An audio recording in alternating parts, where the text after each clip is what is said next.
What's up, everyone? Welcome back to the film room. I'm going to be honest with you, the 2017 class of offensive linemen, compared to some previous years, it sucks. Like, especially at offensive tackle, the depth in this class just sucks. There's no Laramie Tunsil, there's no Taylor Lewan, there isn't even a Jake Matthews.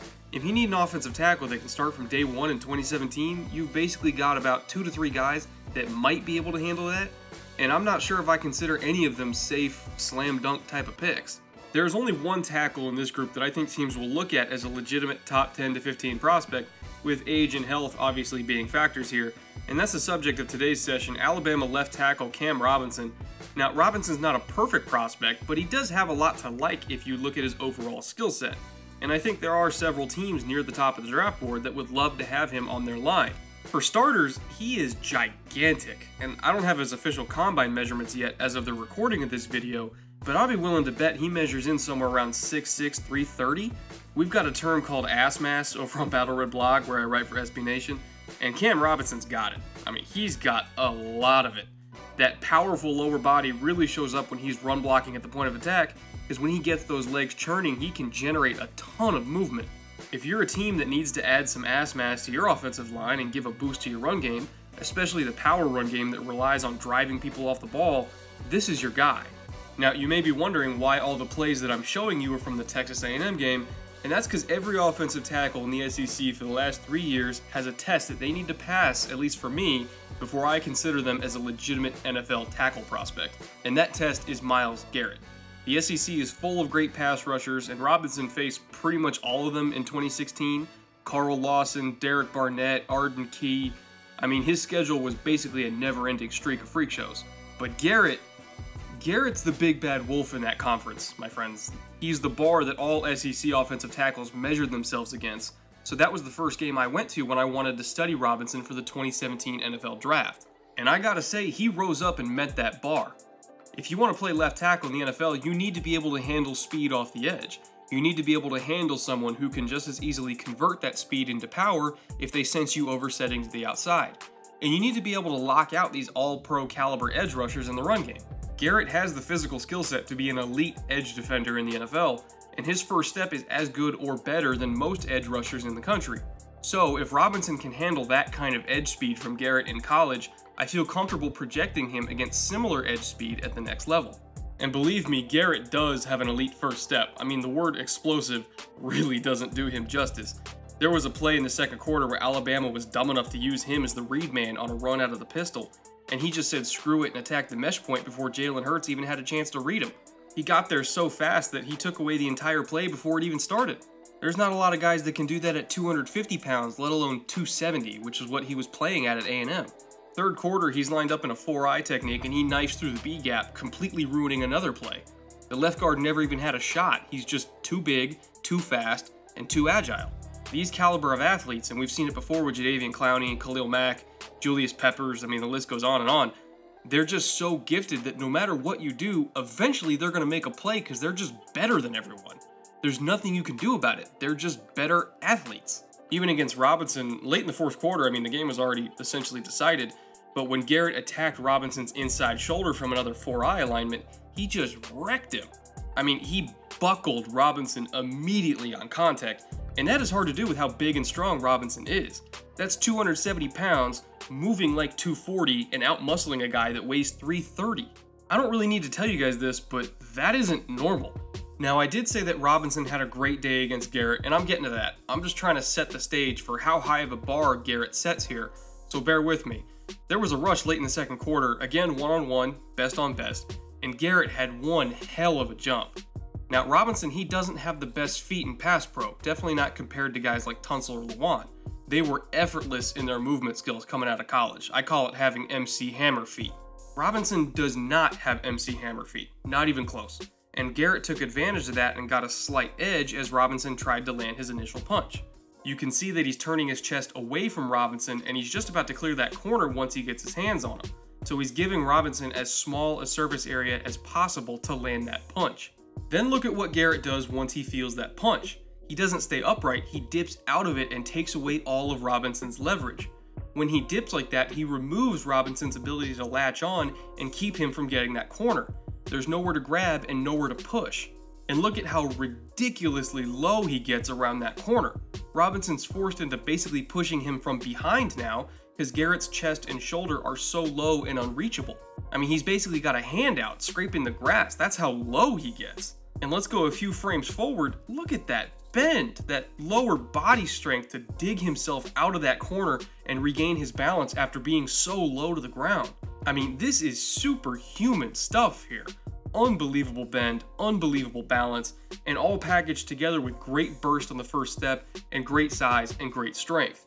I'll say it again, this is not normal. I don't even care that the ball is out of the quarterback's hand early.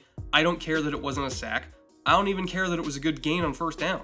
None of that matters to me, because when people ask what kind of athlete Myles Garrett is and what skill set he brings to the table, I'm pulling up this play first. Now, all that being said, Robinson did get plenty of his own shots in too. I did say that he had his best game of the year against Texas A&M, and that was because he showed he could match up with an athlete like Garrett and hold his own. Second quarter, it's one-on-one with these two again, and this rep is a perfect example of how length, power, and hand placement can sometimes trump pure athleticism. Garrett is so explosive that he's gaining ground on Robinson in a hurry here. He's going to get that corner no matter what if Robinson sits back and waits for him. Because like I said, Robinson is not MC Hammer. He's not that graceful and he's not that fast. He can't keep up with this speed on the edge with only his feet, at least at this point in his development. So the only way for Robinson to keep Garrett from getting the edge is to be the aggressor in this situation. He needs to land the first punch and slow down Garrett's momentum and prevent him from dipping around the corner. And that's exactly what he does. He lunges a little bit here and he's extremely vulnerable when he does that, but it's his only option. And fortunately, he lands that perfect punch and gets right into Garrett's sternum before he can dip.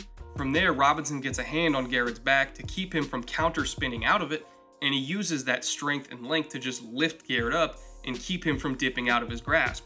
All things considered, when looking at the difference in athleticism here, this is a perfect punch from Robinson, and it's exactly what he needed to do to even the playing field. And that was a common theme throughout the day, was that even though Garrett was by far the more explosive player between the two, Robinson kept beating him over and over again with hand placement, length, and strength. Garrett wasn't doing anything to neutralize Robinson's punch, and as a result, he really did not get as much pressure as he probably should have. Robinson won all of these reps and kept Garrett in check because he was the better technician, not the better athlete. Also, Garrett really did not use any inside counters despite having his speed rush stop cold for most of the day. Robinson was clearly oversetting outside and matching the speed rush, and he left the gate open inside several times. And in not one of those reps did Garrett switch his rush to the inside lane and take what he was given. It is possible that his defensive coordinator, John Chavis, instructed him to explicitly rush outside because that would keep a mobile quarterback like Jalen Hurts contained in the pocket, but it was still frustrating to watch because that inside lane was just sitting there all game and it wasn't used. I think Garrett had a good shot at getting at least 1 or 2 sacks in this game if Chavis kind of took off the leash and just let him freelance a bit and use those inside rush lanes. But what do I know? I'm not a defensive coordinator, I just criticize them for a living. Anyway, as far as where I think both Garrett and Robinson will go in the draft and my overall evaluation of their talent, Garrett's going number 1. He's about as big of a consensus in terms of the number 1 overall draft pick as you're gonna get. With that size, that speed, that fluidity in space. I mean, there were a couple times when he dropped into coverage in a peel technique and he looked more natural in space than guys 20 pounds lighter than him. If you take that physical package and teach him how to better use his hands, give him a defensive coordinator that is willing to let him freelance a little bit and put that athleticism to use, then like I said, I think you're looking at an even bigger version of Khalil Mack. That's who he reminds me of. Assuming the Browns take him, looking at their defense as a whole, Garrett is the kind of guy that they need coming off the edge. They've got some young pass rushing talent there in Emmanuel Ogbah and Carl Nassib, and of course Jamie Collins is their kind of do-it-all linebacker on the second level.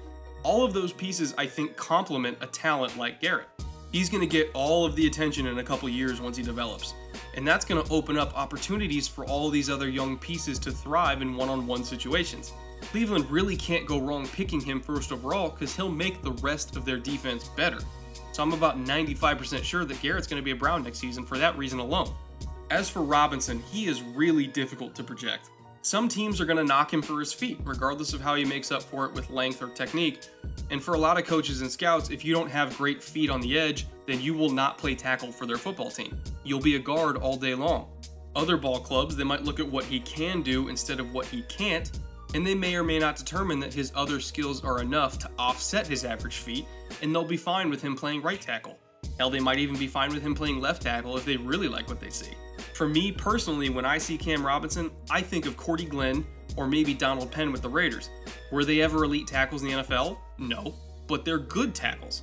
They're solid, dependable pass protectors, and their coaches know what they're going to get with them. Cordy Glenn doesn't win with great feet, he wins with length, power, and technique, and that's enough for the Bills to consider him their franchise left tackle that is good enough to not get Tyrod Taylor completely destroyed on a weekly basis. The same goes for Donald Penn protecting Derek Carr, and I think the same will go for Cam Robinson once he's in the league. He's not spectacular, but he's good enough. Considering how bad this tackle class is in 2017 and how hard it is to find high-end offensive linemen in free agency, good enough is going to get Robinson drafted way higher than people expect. I would be ecstatic if my Texans drafted him 25th overall to be their right tackle and possibly left tackle in the future, but realistically speaking, I expect him to go as high as 7 to the Chargers, maybe 8 to the Panthers, 19 to the Bucs is possible, 20 to the Broncos, 23 to the Giants. I mean, depending on if these teams see him as a guard or tackle, his draft range is all over the place. So predicting where he will go is pretty much impossible. However, what I do know is this: he is one of the few tackles that have ever been trusted to handle Myles Garrett one-on-one for an entire game, and he handled that responsibility very, very well. That counts for something, in my opinion, and the battle between these two certainly made them both a hell of a lot of money, especially Robinson. Trust me on that. Alright, that's all I got for this week. Next Thursday, we've got another episode coming out on one of the other top prospects coming out of the SEC this year, Jamal Adams, safety out of LSU. I'm telling you guys, he is something else. He can run, he can cover, he hits people with hatred that pops off the screen. I mean, this is a bad dude in the best way possible. He is awesome, and I can't wait to show you guys him next week. You're going to really love it. So, thank you again for watching. Until next week, later.